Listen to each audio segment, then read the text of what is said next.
நம்ம இதயத்தில் ஏற்படக்கூடிய எண்ண ஓட்டங்களை அடிக்கடி நம்ம கண்காணிச்சுக்கிட்டே இருக்கணும். நம்ம மேலே அது பொறுப்பாக இருக்குது. காலையில் இருந்து நைட்டு வரை ஒரு நாள் ஃபுல்லாக நமக்காகவும் நம்ம குடும்பத்துக்காகவும் நம்ம உழைக்கிறோம்.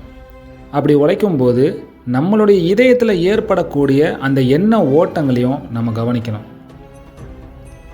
அது எந்த வகையில் இருக்குது, எந்த திசையை நோக்கி போகுது, அது நல்லதை சொல்லுதா கெட்டதை சொல்லுதா, மற்றவங்கள்ட்ட நம்ம மறைச்சி ஒரு விஷயத்த பண்ணுறோமா, இல்லை வெளிப்படையாக இருக்கோமா, அவங்க முன்னாடி வெளிப்படையாக எல்லாத்தையும் சொல்கிறோமா, தனிப்பட்ட முறையில் நம்ம வெளிப்படையாக எல்லாமே கரெக்டாக இருக்குமாங்கிறத நம்மளுக்கு நாமளே சுய பரிசோதனை செஞ்சுக்கணும். இன்றைக்கி இருக்கக்கூடிய காலகட்டத்தில் எல்லார்கிட்டையும் இருக்கக்கூடிய ஒரு குறைபாடு தனிமையில் பாவம் செய்கிறது தான். இந்த தனிமையில் பாவம் செய்யக்கூடியதை தூண்டுறதே எதுனா இதயம்தான். அந்த இதயத்தில் யார் இருக்கா, யாருக்கு நம்ம இடம் கொடுத்துருக்கோம், இது நம்ம சிந்திச்சு பார்க்கணும். நீங்கள் என்ன ஓட்டங்களை இதயத்தில் ஓடுதுங்கிறத கவனிக்க வேண்டியது உங்கள் மேலே அது பொறுப்பு. ஏன்னா உங்களுக்கு நீங்கள் தான் பொறுப்பு.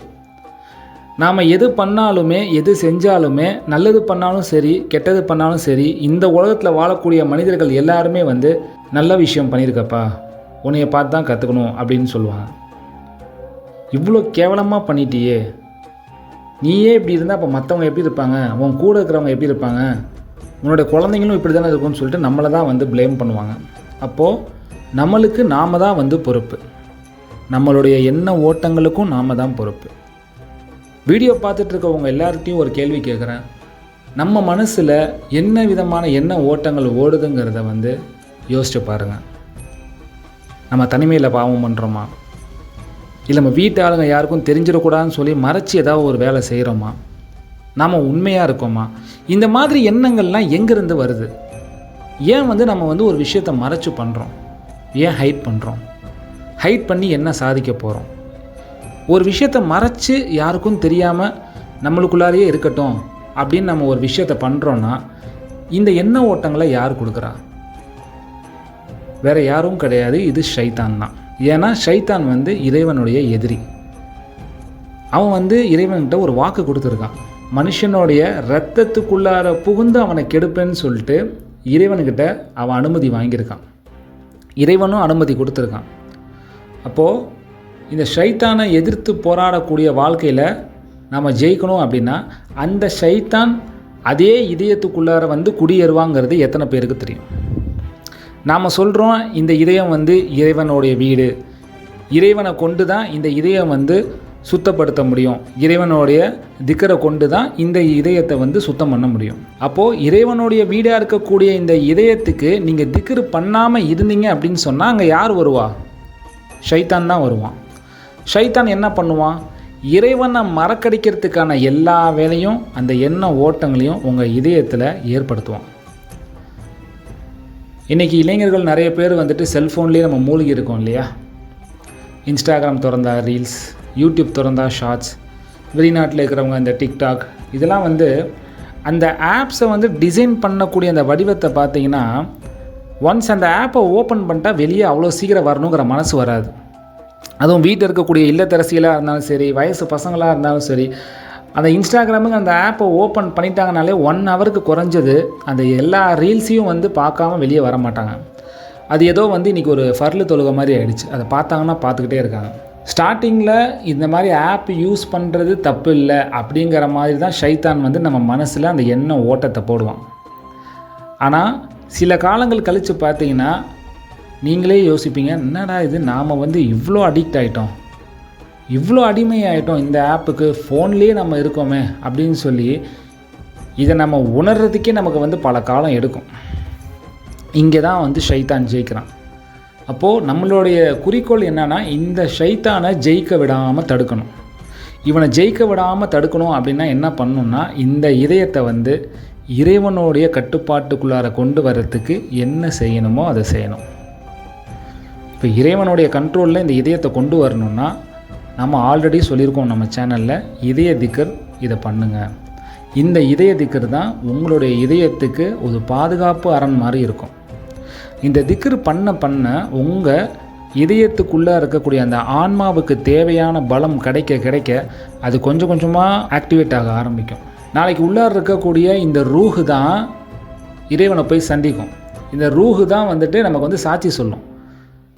இந்த உலகத்தில் வாழும்போது இந்த அடியான் வந்துட்டு தொழுதான், நோன்பு வச்சான், திக்ர் செஞ்சான், நல்ல விஷயங்களை செஞ்சான், கெட்டதை விட்டு அவனே பாதுகாத்துக்கிட்டான்.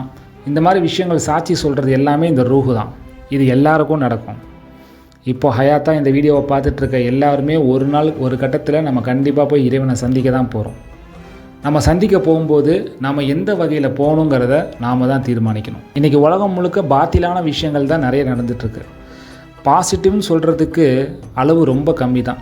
எங்கே பார்த்தாலும் நெகட்டிவிட்டி தான், யாரை பார்த்தாலும் நெகட்டிவிட்டி தான். இதுலேருந்து நம்ம தப்பிக்கணும் அப்படின்னா நம்மளை நாம் சேவ் பண்ணணும். முதல்ல நம்மளை நாம் திருத்திக்கணும். நம்மளை நாம் வந்து திருத்திக்கிறதுக்கே பல காலம் எடுக்கும். நம்மளை நாம் திருத்தினா தான் நாம் மற்றவங்கள திருத்த முடியும். நம்ம வெளிரங்கத்தில் நம்ம வந்து சொல்கிறோம், அந்த பையனை பாரு, படித்தான் முடித்தான் வேலைக்கு போயிட்டான், இவங்களை பாரு உழைச்சாங்க மேலே வந்துட்டாங்க, இவங்கள மாதிரி பண்ணுன்னு சொல்லி நம்ம வந்து இந்த உலகத்தை பற்றி தான் யோசிக்கிறோம். ஆனால் யாரும் வந்து ஆஹிராவை பற்றி யோசிக்கிறதில்ல. ஏன்னா இந்த உலகத்தை பற்றி யோசிச்சிங்கன்னா அவன் சம்பாதிக்கிறது மட்டும்தான் வந்து குறியாக இருப்பான். அவன் சம்பாதிக்கிறதுல குறியாக இருந்தாலுமே மற்ற விஷயத்தில் கோட்டையை விட்டுருவான். அவனுடைய குணங்களில் வந்து கோட்டையை விட்டுருவான். கெட்ட நண்பர்களுடைய பழக்க வழக்கங்களில் வந்து கோட்டையை விட்டுருவாங்க. இன்றைக்கி உலகத்தில் நிறைய பேர் வந்து இதில் தான் மாட்டிட்டு முழிச்சிட்ருக்காங்க. இன்றைக்கி பள்ளிவாசலில் வந்து தொழுகைக்கு வந்து ஆட்கள் வரல அப்படின்னா என்ன காரணம்? அவங்க வந்து அவங்களுடைய இதயத்துக்கு தேவையான அந்த ஒரு கவனத்தை வந்து செலுத்தலை. ஷைத்தானை வந்து தன்னுடைய இதயத்தை ஆட்சி பண்ணுற அளவுக்கு அவங்க வந்து விட்டுட்டாங்க.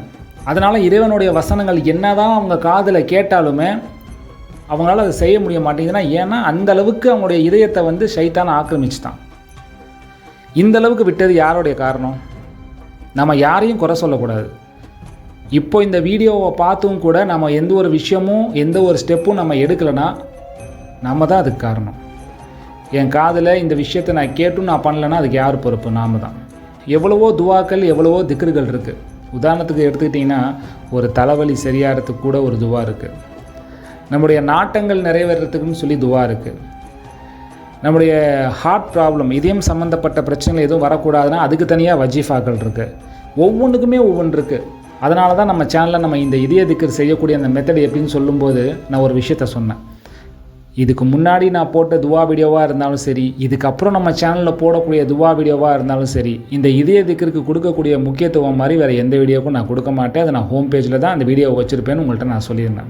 காரணம் என்னென்னா அந்த திக்ர் வந்து இதயத்தை மையப்படுத்தி இருக்குது. உங்கள் இதயத்தை சுத்தப்படுத்தக்கூடிய திக்ர் அது. அந்த ஒரு திக்ர் போதும் உங்களை வெகு சீக்கிரமாகவே இறைவன்கிட்ட நெருங்க வச்சிரும். ஏன்னா உள்ளார இருக்கக்கூடிய ஆன்மா சம்மந்தப்பட்ட திக்ர் இது. நம்ம உடம்புக்குள்ளார அந்த ரூஹுங்கிறது இருக்குது. அந்த ரூஹை தான் நம்ம பலப்படுத்துகிறோம் இந்த இதய திக்ர் மூலியமாக. எனவே நம்மளுடைய இதயம் வந்து இறைவனுக்கு சொந்தமானது, இறைவனால் படைக்கப்பட்டது, இறைவன் நமக்கு அருட்கொடையாக கொடுக்கப்பட்டது. அந்த இதயத்தை சுத்தமாக வச்சுக்கோங்க. அந்த இதயம்தான் உங்களை வந்து பாதுகாக்கும். தவறான விஷயங்களை நோக்கி உங்களை போக விடாமல் தடுக்கணும் அப்படின்னா உங்களுடைய இதயத்தை திக்ர் மூலியமாக நீங்கள் பாதுகாத்துக்கோங்க. நாவினால் செய்யக்கூடிய திக்ர் வேறு, இதயத்தால் செய்யக்கூடிய திக்ர் வேறு. அதனால தான் நம்ம இந்த ஜிக்கருடைய பேரே இதய திக்ர்னு சொல்லுவோம். அரபிக்கில் வந்து கல்பி ஜிக்கர்னு சொல்லுவோம். இது வரைக்கும் யாரெல்லாம் ஜிக்கர் செஞ்சிட்ருக்கீங்களோ இந்த இதய திக்கரை தொடர்ந்து செஞ்சுக்கிட்டுருங்க. முடிஞ்சவரை காலையில் தஹஜ்ஜுதில் 4 மணிக்கு எந்திரிச்சு இந்த ஜிக்கரை செய்ய பாருங்கள். ஜிக்கரை நீங்கள் எந்த அளவுக்கு அதிகப்படுத்துகிறீங்களோ அந்த அளவுக்கு உங்களுடைய வாழ்க்கையில் ஏற்படக்கூடிய மாற்றங்கள் நீங்கள் நல்லாவே ஃபீல் பண்ணுவீங்க.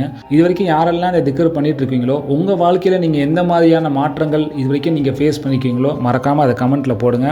அது மூலியமாக புதுசாக ஜிக்கர் செய்யக்கூடியவங்களும் அதை பற்றி தெரிஞ்சுக்குவாங்க. அடுத்த வீடியோவில் சந்திப்போம். பாய்.